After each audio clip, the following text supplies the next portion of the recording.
Alden Richards. Tired of hearing gender issue, kung tingin nyo bading, fine. Aminado ang kapuso actor na si Alden Richards na pagod na siya sa kakatanggol sa sarili sa mga taong patuloy na kumukwestiyon sa kanyang sexual orientation. Ito ay ang hindi mamatay-metay na espekulasyong gay siya dala ng pagiging single niya ng mahabang panahon.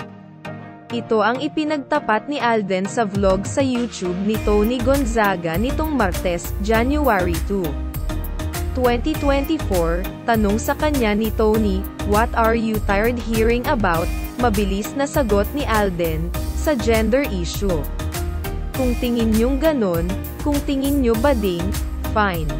Ang iniisip ko nga minsan kapag may ganang mga rumors, wala na bang iba?" Wala pang isinasa publikong naging nobya si Alden, kahit maraming nolilink sa kanyang aktres na nakatrabaho niya. Dahilan ito para intrigahin at pag-isipan ng kung ano-ano ang kanyang sexualidad. Isa sa mga aktres na nalink kay Alden ay ang dati niyang ka-love team na si Maine Mendoza na ngayoy asawa na ni Arjo Atayde. Ani Alden, matek sa showbiz, kapag walang girlfriend, ang tingin ganon. Yung judgment call sa gender ng mga kalalakihan sa industriya natin, ang dali because of that fact. But, ako po, parang pupunta ba ako sa route na yun dahil gusto ko na naman mang please. Imbes na pansinin at masaktan, mas pinipili na lang daw ni Alden manahimik at ipagwalang bahala ang mga taong patuloy kumukwestiyon sa kanya. Ayon sa kapuso actor, anuman ang sabihin ng iba, alam niya sa sarili kung ano ang katotohanan. Hindi rin daw siya nag-iisa, dahil ang mga taong malalapit sa kanya ay kilala kung sino siya. Saad niya, "I have my life right now. I am happy. Perfectly happy with what I have, what I'm able to do at the moment. I seize every opportunity. Sayang, there's time for that. To the people who know me, like who really know me. My friends and right now, most especially yang si Julia Montes and si Coco Martin, nagulat ako kasi with that just one project, we instantly clicked. To the point na they became part of my life and I became part of their lives. Ang sarap lang sa pakiramdam na you get to meet authentic people. Those people, I tend to treasure." Nakasama ni Alden si Julia sa pelikulang 5 Breakups and a Romance, habang si Coco naman ay karelasyon ngayon ni Julia. Dealing with bashers. Aminado rin si Alden na alam niya kung gaano karami ang mga taong may ayaw sa kanya, lalo na noong hindi sila nagkatuluyan ni Maine. Sina Alden at Maine ang bumuo ng phenomenal love team na Aldab. Dumating din daw sa puntong napagod na si Alden na basahin at pagtuunan pa ng pansin ang kanyang bashers. Sabi niya, "I think, one way or another, well, right now sa social media, ang dali ng cancel culture, ang daling magbato ng hate comments, hurtful words.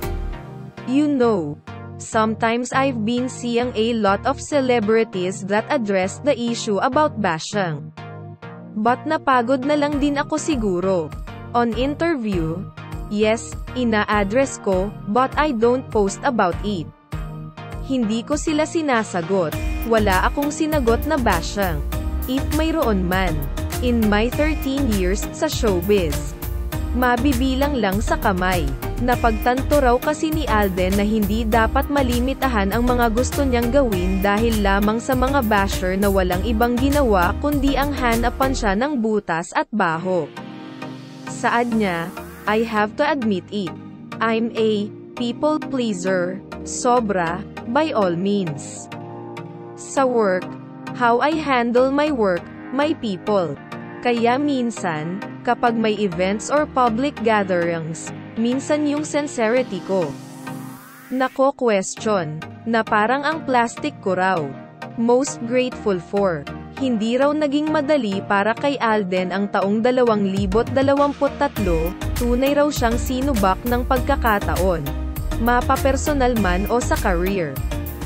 Gayunpaman, marami pa rin daw siyang ipinagpapasalamat lalo na sa mga taong nanatili sa tabi niya hanggang ngayon. Mangiyak-giyak na pahayag ni Alden. I'm very grateful for the people who have been there for me even at my lowest of lows, even though I'm pushing them away.